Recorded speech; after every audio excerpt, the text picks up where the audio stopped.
Tourist visa কবে চালু হচ্ছে, এরকম প্রশ্ন আসছে প্রতিনিয়ত। কবে চালু হচ্ছে ট্যুরিস্ট ভিসা? যেহেতু ভারতীয় নতুন হাই কমিশনার নতুন সদ্য যোগ দিল বাংলাদেশে, তার কার্যক্রম শুরু করেছে, এই হিসেবে আমরা প্রত্যাশা করতে পারি কিনা। আমার এক কথায় হচ্ছে, আমি কোনো সম্ভাবনা আপাতত দেখছি না, যদিও আসার আগে আমাদের কাছে মনে হয়েছিল অনেক কিছুই স্বাভাবিক হবে।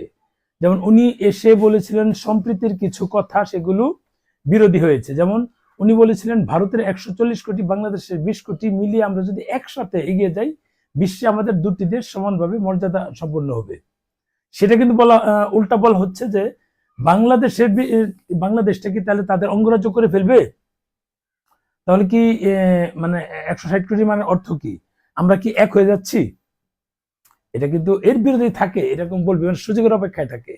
সে বলেছে সম্প্রীতি অনুযায়ী কথা বল। যেমন আমি এই টুরিস্ট ভিসা নিয়ে বলেছিলাম, যদি এটা জমা নেয়, স্লট একটা উঠেছে আমার পরিচিত যিনি দেয়, উনি দিয়েছে, যদি এটা জমা নেয় তাহলে আমরা বুঝবো যে চালু হচ্ছে, যদি জমা না নেয় হবে না, এটা কিন্তু বলেছি। কিন্তু কিছু বাটপার আছে, রাজাকারের বিবির বাচ্চা গুপ্ত শিবির আছে, এরা কিন্তু ইন্ডিয়া নিয়ে কাজ করে, কাজ ইন্ডিয়া নিয়ে কাজ করে, ইন্ডিয়া ছাড়া এদের পেটে এক বেলা বাদ যায় না। এরা এটাকে নেগেটিভ ভাবে নিচ্ছে। যেমন এই মানে ভারতের হাই কমিশনার, তার মতো লোককে তারা বলতেছে সে বাংলাদেশকে অঙ্গরাজ্য করে দেয়। আরে অঙ্গরাজ্য তো আমেরিকার হয়েছি আমরা। আমেরিকার কাছে আমাদের মাথা, পেট, মগজ সব বিক্রি করে দিয়ে আমরা অসময় চুক্তি করেছি, যে চুক্তি হাসিনা 15 বছরে পারে নাই, কিন্তু ইনুস, যেটাকে আমরা নুনুস বলি, নুনুস কিন্তু পেরেছে। এটাই যাদের এই নুনুসের অনুসারী যারা, দেখবেন এই ইনুস যে আমেরিকার কাছে বাংলাদেশ বিক্রি করেছে, এই রাজাকারের বিবির বাচ্চা শিবির গুলো কখনোই বলে না, একেবারে 0%ও বলে না। খেয়াল করবেন, এরা কিন্তু বলে না। কেন বলে না? কারণ বললেই তো মানে ইনুস তো তাদের চিন্তা ভাবনা এখানে ইমপ্লিমেন্ট করেছে, তাদের কাজগুলো বাস্তবায়ন করেছে, তাদেরটা তো বলবে না। যেমন সাকি একবারটা সারা জীবন আমেরিকার বিরোধিতা করেছে, এখন ক্ষমতায় গিয়ে আমেরিকা এখন তাদের মানে অঙ্গ প্রত্যঙ্গ ভাবে জড়িয়ে গিয়েছে। এই হচ্ছে কাজ। এখন এই মানুষগুলো যেভাবে ভারত বিদ্বেষ বা ভারত বিরোধিতা শুরু করেছে, আবার একজন লোক গেল উপদেষ্টা, প্রধানমন্ত্রীর উপদেষ্টা, সে মানে কূটনীতিক পাসপোর্ট নিয়ে যায়নি। এরপর যদি সবুজ পাসপোর্টের বা আমাদের বাংলাদেশের জেনারেল পাসপোর্টে অবশ্যই ভিসা থাকতে হবে, ভিসা নিয়ে তারপরে যেতে হবে। এখন অনেকে বলবে যে তার ভিসা ছাড়া এই আমাদের বাংলাদেশ ইমিগ্রেশন কিভাবে পার করলো? এটা তো বাংলাদেশ তো ক্ষমতায় তারা আছে, কাজে সে যা বলবে তাই তো হবে। এই ইমিগ্রেশনের কারো বাপের ক্ষমতা আছে বা ইয়ের ক্ষমতা আছে যে তাকে যেতে দিবে না? প্রধানমন্ত্রীর উপদেষ্টা, বুঝেন হিসাবটা? তার মানে বিষয়টা কি? সে কিন্তু এই ক্ষমতা হলো ওখানে গিয়েছে, ওখানে গিয়ে তো মানে কট খেয়ে গেল। এটাকে আমার ধারণা সে কিছু জানে না, মানে আন্তাজের উপর গিয়েছে। তার মতো লোক কিছু জানবে এটা আমি প্রত্যাশা করি না। কারণ অল টাইম ছেসরা, ভারত ছেসরা ছেসরা ছেসরা বলে বলে এই ছেসরাদের ওখানে যাওয়া, তার মানে এই তো সবচেয়ে বড় ছেসরা, এই লোক তো সবচেয়ে বড় ছেসরা। সে না জেনে এই কাজটা করেছে। আর যদি জেনে করে থাকে তাহলে বুঝতে হবে যে সে দুই দেশের মধ্যে সম্পর্ক নষ্ট করতে যাচ্ছে। প্রধানমন্ত্রী যেমন আমাদের প্রধানমন্ত্রী যেমন সম্পর্ক বৃদ্ধি করার চাচ্ছে, সে হয়তো নষ্ট করছে। এটা প্রধানমন্ত্রী ভাবা দরকার। এরকম লোক নিয়ে মানে কূটনৈতিক ভাবে কিভাবে কি করা যায়, আমার মনে হয় ভাবা দরকার।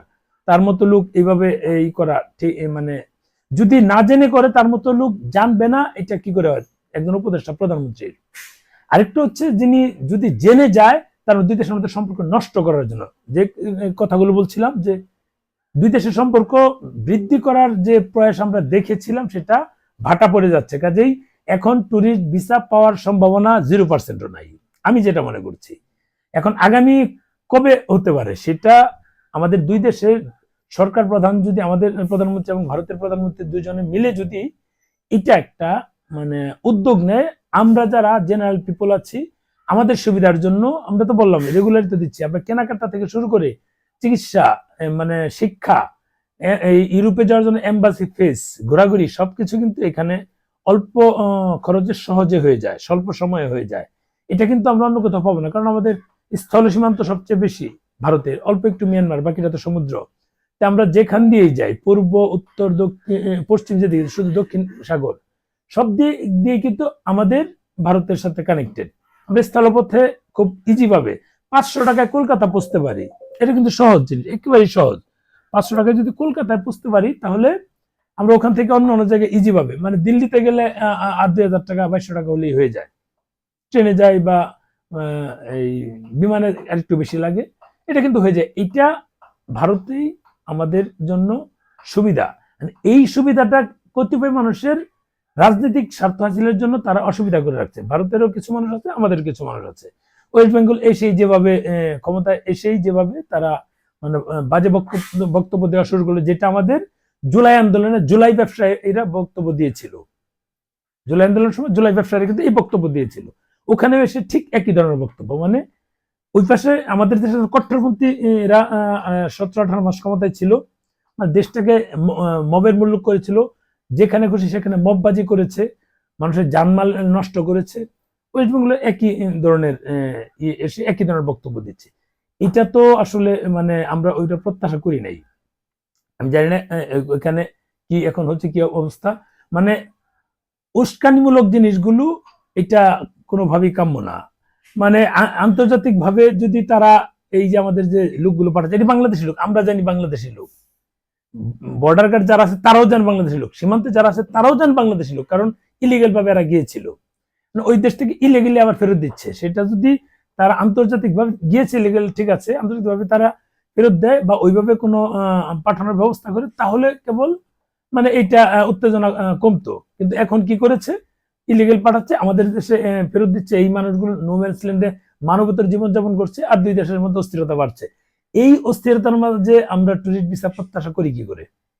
তারপরে তো বললাম, যদি উভয় দেশ চায় এগুলো মানে পজিটিভ চিন্তা করে, আমাদের দুই দেশের প্রয়োজন, যেমন ভারত আমাদেরকে পণ্য রপ্তানি করছে, আমরা আমদানি করছি, তার মানে ভারত কি ফ্রি দিচ্ছে? নিশ্চয় না, তারা টাকার বিনিময়ে দিচ্ছে।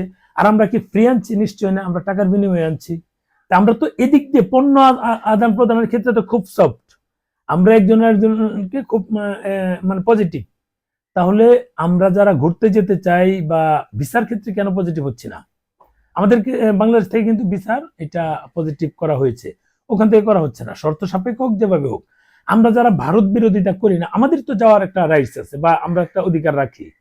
আমরা যারা ভারত পছন্দ করি, ভারতের বিভিন্ন জায়গা পছন্দ করি, কেনাকাটা পছন্দ করি, আমাদের জন্য তো এটা হওয়া উচিত। এখন যারা বিরোধিতা করে তাদের ক্ষেত্রে আলাদা হিসাব নিকাশ, আমাদের ক্ষেত্রে তো এটা কোনোভাবেই মানে মানে ই করা বন্ধ রাখা উচিত না। আমরা যারা এটা ভারত যাচাই বাছাই করে দিতে পারে, করে যদি দেয় আমাদের জন্য ভালো। আমরা চাচ্ছি ভিসাটা হোক, কিন্তু কবে হবে সেটা নিশ্চয়তা নাই। এখন নিশ্চয়তা নাই বলে এই টুরিস্ট নিয়ে আর কোনো প্রত্যাশা করছি না। যদি হয়ে যায় তাহলে তো আমাদের জন্য ভালো, না হলে কিচ্ছু করার নেই। যেভাবে যাচ্ছি সেভাবেই যাব, যেভাবে যাওয়ার সেভাবে যাওয়া। আর টুরিস্ট ভিসা তো আমি 15 সালে না 14 সালে একবার নিয়েছিলাম টুরিস্ট, সর্বশেষ। এরপর কিন্তু টুরিস্ট ভিসা নেই। টুরিস্ট ভিসা সাদা না কালো সেটাই তো আমি জানি না। টুরিস্ট ভিসা এই গত 11-12 বছর সাদা না কালো তাই আমি জানি না। টুরিস্ট ভিসা নিয়ে আমার এরকম মাথা ব্যথা নাই। অন্যদের ক্ষেত্রে এটা হয়। আমরা তো যেতে পারবো, আমাদের বিজনেস ভিসা, আমরা আবার বিজনেস ভিসা করবো, করে যাবো, আমরা ঘুরতে যাবো, আমাদের প্রবলেম নেই। কিন্তু সাধারণ পিপলরা যারা প্রশ্ন করছে কবে চালু হবে টুরিস্ট ভিসা, তাদের জন্যই আসলে ভিডিওটা দেওয়া।